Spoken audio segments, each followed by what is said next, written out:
Почитувани представници на медиумите, почитувани граѓани, сакам да ја известам јавноста дека сум оневозможен од страна на владата на Република Македонија да раководам со сите ингеренции во Министерството за внатрешни работи. Овие исклучително тешки моменти за државата, па според тоа и да одговарам за последиците од вакво свесно креиран хаос во Министерството. Владата на Република Македонија со одлуките создаде услови за извршување на пуч во Министерството за внатрешни работи. За мене од неразјаснети причини не ја испочитува премиерот јасно изразената волја преку оставка која што ја дадов до него за да биде констатирана во собранието од функцијата министер за внатрешни работи. Истата не ја достави, истата не беше констатирана. Од друга страна, на два пати владата ги поништи решенијата врз основа на информација која што беше доставено до владата од неовластен подносител спротивно на законот и ги поништи сите решенија донесени од моја страна и правилници за систематизација. И на тој начин тотално се дерогираше правниот систем и направи целосен хаос во Министерството и функционирањето принципот на хиерархијата.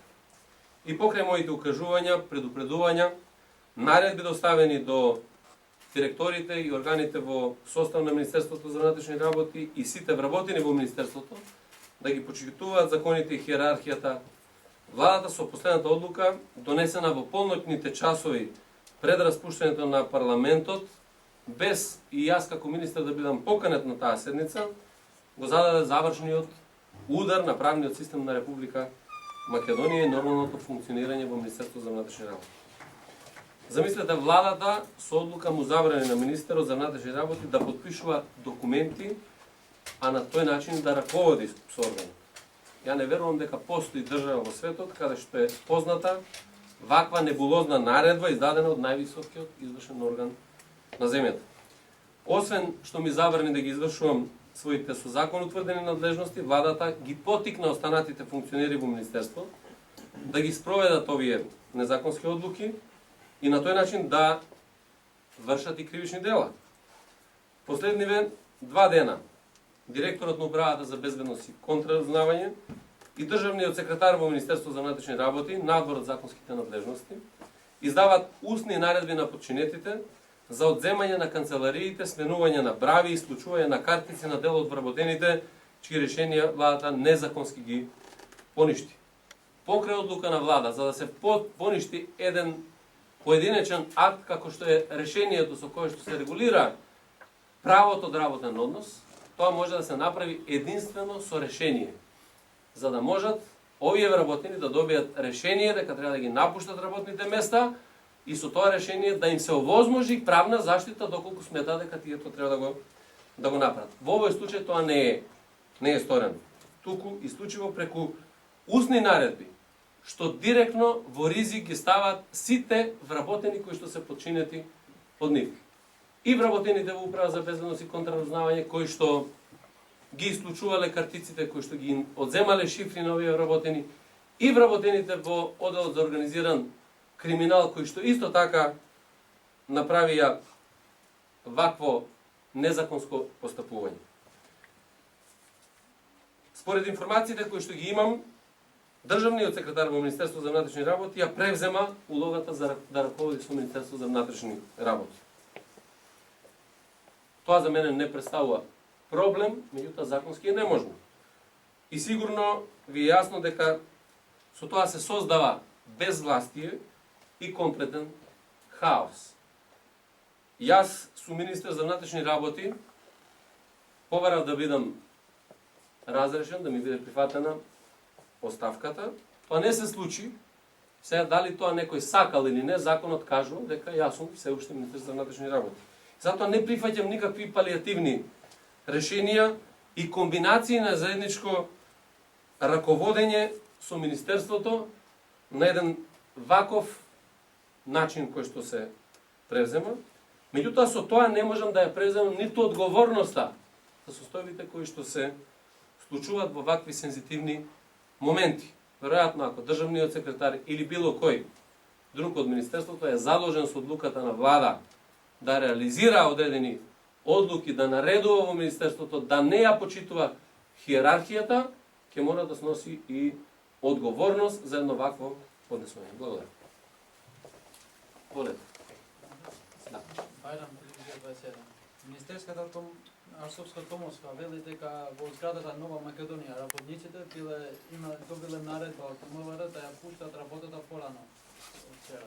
Колку е, дали е ова вистина?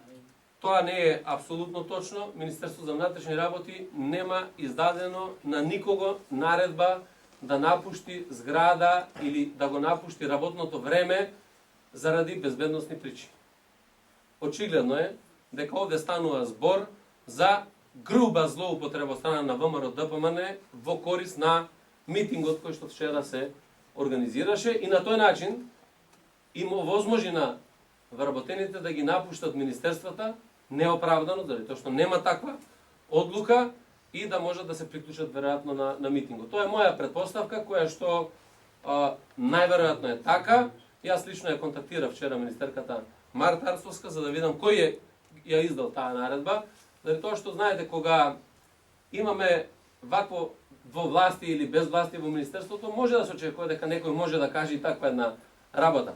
Меѓутоа, сакам да кажам дека директорот на Бирото за јавна безбедност си ја водеше вчера целата акција, односно обезбедувањето на двата митинзи и од негова страна сум информиран дека апсолутно таква наредба нема издадено да се напушти ниту една зграда на ниту едно министерство заради безбедносни причини. Тоа уште еднаш укажува на класична злоупотреба на партиските цели во државните институции.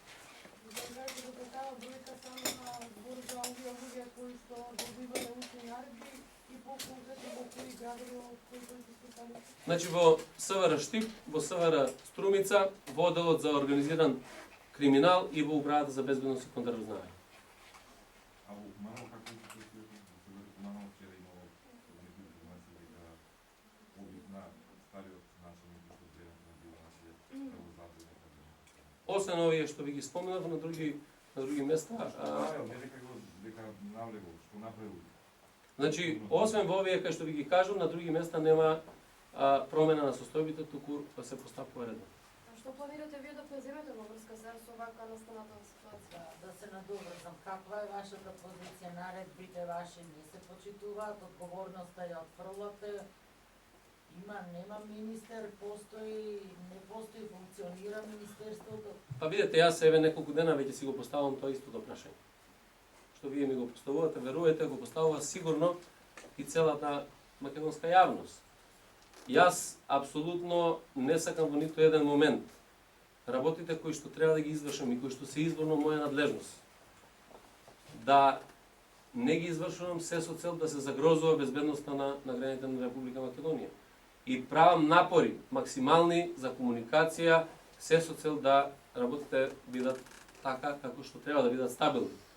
Вчера имав после случувањето кои што беа и после мојата издадена наредба, вчера Сабајле, дел од вработените во организиран криминал и дел од вработените во управа за безбедност ми информира дека им е забранет пристап на работните места и дека им е кажано усно дека нема потреба да се почитува наредба на министерот, туку имало некој кој што раководи од страна на владата.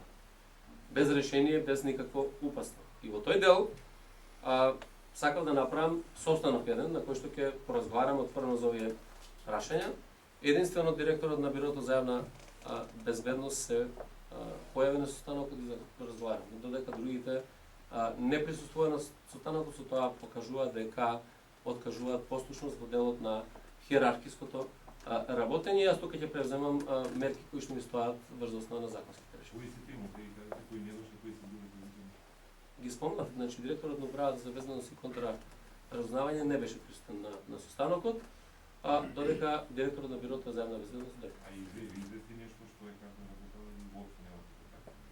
Не, немав контакт, заради тоа што побарав средба, имал друга работа. Тоа беше. Уште едно прашање, господине Спасовски, во врска со началниците кои беа поднесени крични пријави и вие во СВР Куманово и во делот на МУС и во делот на јавната безбедност. До каде се тие случаи, дали тие имале фалсификувани дипломи, владата повторно ги врати и вршат сите документи. Значи, во однос на тоа, јас ви информирав дека во Куманово има 3 фалсификувани дипломи, од кои што се двајца началници и еден главен инспектор. За сите тие направена суспензија од работното место, поведена дисциплинска постапка и поднесена кривична пријава. Како понатаму ќе се постапува по делот на кривичната пријава, останува да тоа го соопшти јавното обвинителство. Во однос на овие суспензии не се поништени решењата за суспензии, заради тоа што овде е постапка која што се води по брзоста на кривична закон. Меѓутоа ќе преземете мерки за оние кои откажуваат послушност и невршење со станокот. Какви мерки ви можеле да преземете доколку и тие мерки бидат послушани од страна на вработење? Законски мерки. Кои се законските мерки во вакви случаи? Тие што се предвидени во кривичниот законник и во други прописи правни во Републиката. Имате други прашања? Може ли само уште за екстрадицијата на Зоран Божиновски кога сторена што е пронајдено во неговиот дом во Јапсењето? Имате ли Видете, такви значи, сознанија? Ние сме информирани вчера попладне официјално од страна на Интерпол дека ќе биде екстрадиран новинарот Зоран Божиновски. Улогата на Министерството беше да го преземе од граница и да се спроведе до истражниот затвор Скопје, додека сите други прашања во однос на целата ова поставка мора да ги упатите до Министерството за правда. Благодарам.